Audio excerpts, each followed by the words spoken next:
Retired TI निकला हत्यारा। पूर्व थाना प्रभारी ने अपनी समाधि की साजिश कर हत्या की कहानी का किया खुलासा।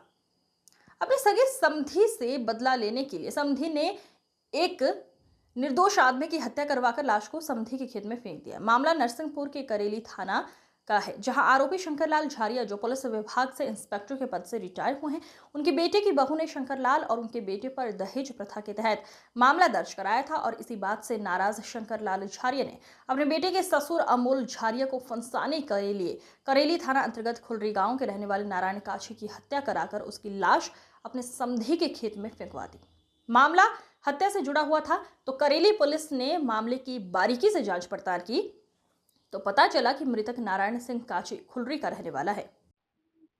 हाँ, तो 11 तारीख को करेली थाना के अंतर्गत हमें एक अज्ञात बॉडी मिला था, जो कि हमने आइडेंटिफाई किया था। ये विदिन 2 आवर्स ही आइडेंटिफाई हो गया था। वो एक जो मृतक है वो है नारायण कच्ची।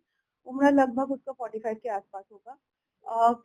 लोग ऐसे कहते हैं कि वो घूमता-फिरता रहता था, लेकिन लगभग वो करेली में ही अधिकतर रहता था।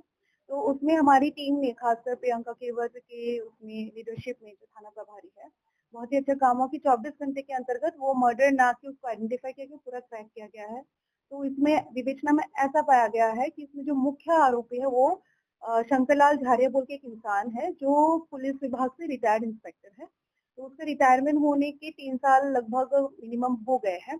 और उनके खिलाफ एक और केस है महिला थाने में, जो दहेज का है। और उन जो केस है उसमें जो उनके खिलाफ किया गया था, शंकरलाल झारिया और उनके बेटे के खिलाफ, जो उनकी बहू ने किया था। बहू की जो फादर है, इनकी जो समधी है अमोल झारिया, उनके खेत में ये बॉडी मिला था। तो बेसिकली ये समझ में आ रहा है कि रिवेंज के रूप में, ताकि अमोल झारिया को रिवेंज हो, जेल जाए, इसलिए उसने बॉडी वहां डिस्पोज कराया। लेकिन उसने खुद नहीं मारा था, उसने हायर किया था एक वंशकार बोल के इंसान को, जो स्टेशनगंज के रहने वाले हैं।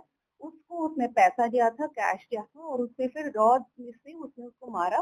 फिर दोनों फरार हो गए थे। फिर पुलिस ने 24 घंटे के अंतर्गत उनको अरेस्ट कर लिया। किसी बदले के चलते हाँ। एक नाम इंसान की मौत हो जाना हम्म। कितना वो है, और आरोपी ऐसे उनके हाँ। पुराने कॉन्टेक्ट भी हैं क्या? आरोपियों से उनका पुराना कांटेक्ट यहाँ की भी, सब लोग एक दूसरे को जान पहचान कर रहे थे। जो अमोल झारिया है उसको हमने बार बार पूछा था, क्योंकि यहाँ के गांव वाले भी बोल रहे थे कि बॉडी इनके घर पे मिलना, कोई किसी ने फ्रेम किया है। तो हम उनको पूछ रहे थे कि आपको लग रहा है आपको कोई दुश्मन है? उनके दिमाग में बिल्कुल नहीं आता कि उनके समझे करेंगे। लेकिन जब ये पूरी बात कन्फेस होके निकल आई, तब उन्होंने भी सोचा कि हाँ, ये बिल्कुल हो सकता है। तो उन्होंने केस डायरी में भी खुलासा किया। इसमें किस धाराओं के तहत कार्रवाई है और कौन हाँ। बना? अभी तो मूल आरोपी हमारे शंकरलाल झारिया है, उसके साथ वंशकार है जिसने ये हत्या किया है। तो उसमें हमने पूरा मर्डर का लगाया है। अभी रॉड वगैरह हम जैसे रिकवर कर रहे हैं, तो उसमें उस अनुसार धारा बढ़ाते जाएंगे। रोटी रोटी की दी गई थी कुछ हाँ, अभी विवेचना में और बातें निकल आ रही है। हाँ। और भी आरोपी हो सकते नहीं, आरोपी तो इतने ही है। उसने रॉड से पहले उसको दारू पिला के, फिर सुला के, फिर उसने अकेले मारा, और ऑर्डर दिया था शंकरलाल ने।